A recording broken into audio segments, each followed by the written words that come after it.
Hey everyone, good evening. I'm Chief Meteorologist Arel Whittinger from the Central Oregon Daily Weather Center with a deep dive into your most reliable forecast. And do we have an active weather pattern on the way? It's going to include an atmospheric river of moisture that's setting up to bring feet of mountain snow with as much as a foot of snow in some of our lower or our higher elevations across the Tri-County area. We're talking above 4,000 feet where we could see totals like that, and then a steep gradient all the way down to a trace of snow for parts of our Tri-County area. So a lot to talk about in just a little bit of time, and we're starting off with our winter storm impact graphic. This is one of my favorites because it gives you a quick snapshot of what to expect, and we are looking at some extreme impacts here through the next few days, going from all the way through the Cascades, including the Diamond Lake Junction, Willamette Pass, Sandy Ann Pass, and Government Camp. Remember, this is where we're looking at feet of mountain snow across our Tri-County area. So our headlines include everything that we've just been talking about. The atmospheric river setup is going to bring this extreme mountain snow event and some snow in our lower elevations.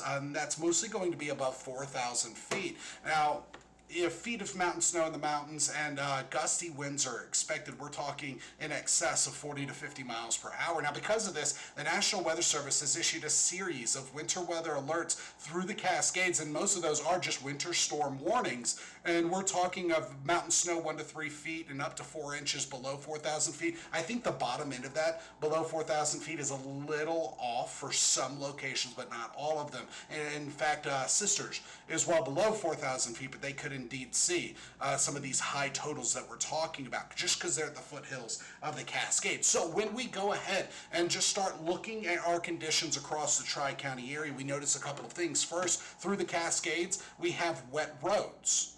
In our lower elevations, we have some wet roads, but we've also been seeing times of sunshine. And just focusing on the passes themselves, what we're noticing is right now, it's not too bad, but that is going to be changing here through the next couple of days. But right now on Century Drive on the way up to Bachelor, we do have snow on the road, and that's the only one. We have been seeing snow showers, just some of it melting. Now, satellite and radar shows we're in a little bit of a lull from the precipitation, but that system that's just offshore is really going to be impacting us. And here's what I'm talking about. Here through the last couple of days, we have been seeing a few different systems impacting us, but the bigger one is coming later on in the 7-day plan, really through this weekend. So right now we have a low that's rolling inland, and on the backside of that cold front, rain and snow showers. We can already see that this low is significant. It is continuing to gain a little strength before it starts to fizzle out, and we have some tight gradients right here when it comes to the isobars, the constant lines of pressure. So winds have been breezy on the coast, even on the high desert,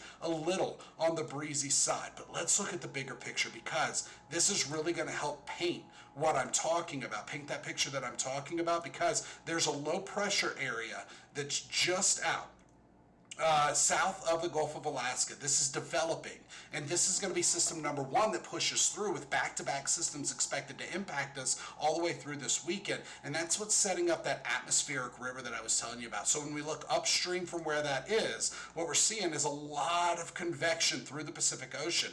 All of that is going to flow over this ridge of high pressure and right into Central Oregon. So that is what we're tracking, that atmospheric river setup. And when it comes to just what we can expect with, I'm going to come back to the forecast model. Let's look at a different model. This one shows what to expect when it comes to road conditions. And by 5 p.m., it's not going to be too bad. We don't have any precipitation falling, but fast forward to 11 p.m. Some slick spots expected, especially through the passes. This is when we're transitioning from rain to snow.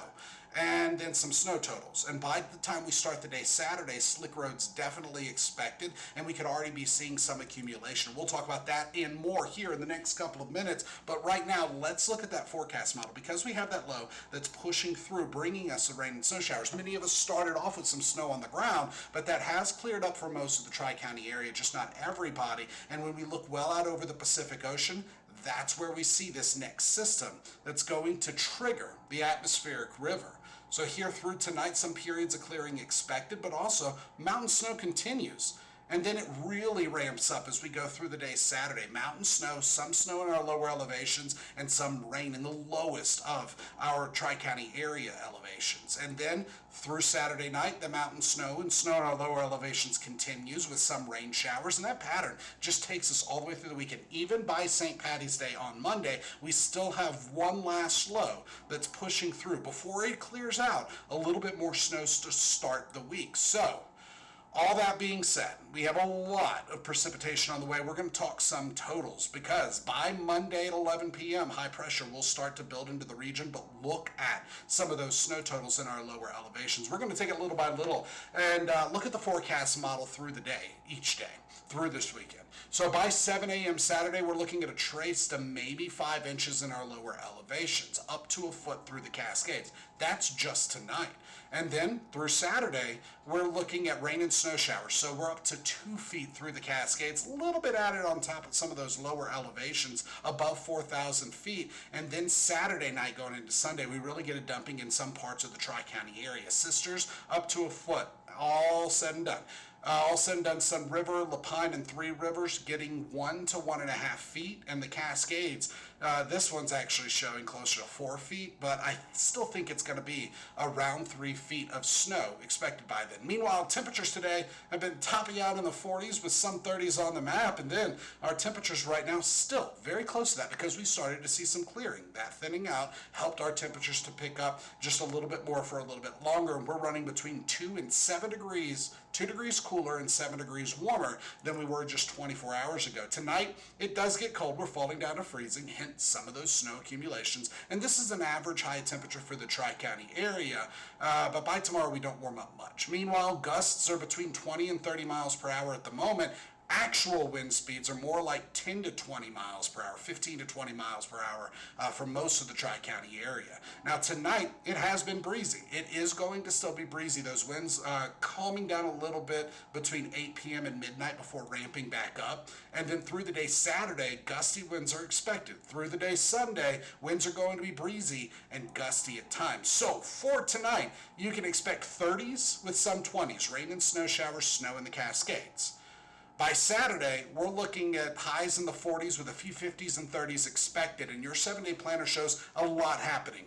So we'll take it a couple days at a time. Through this weekend and into next week, active pattern. We have that atmospheric river of moisture bringing feet of mountain snow, very strong winds, and some snow totals, even some high totals in our lower elevations. By Tuesday and Wednesday, a break between systems. Thursday is the vernal equinox or the spring equinox, and on that day, our next active weather pattern takes shape, all while temperatures staying below average for this time of the year. So ultimately, we are looking at some big changes here through the next several days, and that includes the feet of mountain snow that were expected. So just to take a quick look at that, tonight alone, we're looking at a foot plus of snow through the Cascades, and it's going to continue through the day tomorrow. Tomorrow's temperatures at elevation are going to be topping out near freezing, so that means more accumulating snow is expected. So if you like to snowboard or ski, as the precipitation's coming down this weekend is going to be great because we are looking at a whole lot of new snow expected through the Cascades. But ultimately,